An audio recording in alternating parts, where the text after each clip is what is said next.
పురాణాలు అనేటివి కేవలం కథలే కాదండి.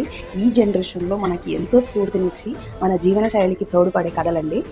ప్రస్తుతం జనరేషన్లో పెళ్ళికి ప్రేమకి ఎలాంటి విలువ లేదు, కానీ ఈ కథ విన్న తర్వాత దానికి ఉన్న విలువ ఏంటో అర్థమవుతుంది. ప్రేమకు నిలువెత్తు దీపం ఎవరంటే సీతారాముల వారి అని చెప్పుకోవచ్చు. చాలామంది మనలో సీతారాముల వారు పెళ్లికి ముందు ఒకసారి కూడా చూసుకోలేదు, కళ్యాణ మండపంలోనే మొట్టమొదటిసారిగా చూసుకున్నారు అనుకుంటారు. కానీ వాల్మీకి రామాయణం ప్రకారం జనక మహారాజు తోటలో సీతారాముల వారు మొదటిసారి చూసుకున్నప్పుడే వాళ్ళ మనసులు కలిసాయి. అక్కడే ప్రేమకు అంకురార్పణ జరిగింది.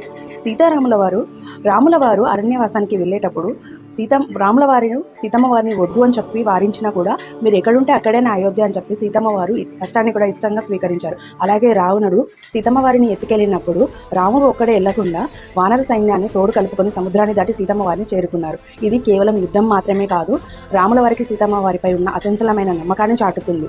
ఆ కాలంలో రాజులు ఎంతో మంది స్త్రీలను పెళ్లి చేసుకునేవారు, కానీ రాముల వారు మాత్రం ఒకే మాట ఒకే స్త్రీ అని ఏకపత్ని వ్రతుడిగా మిగిలిపోయారు.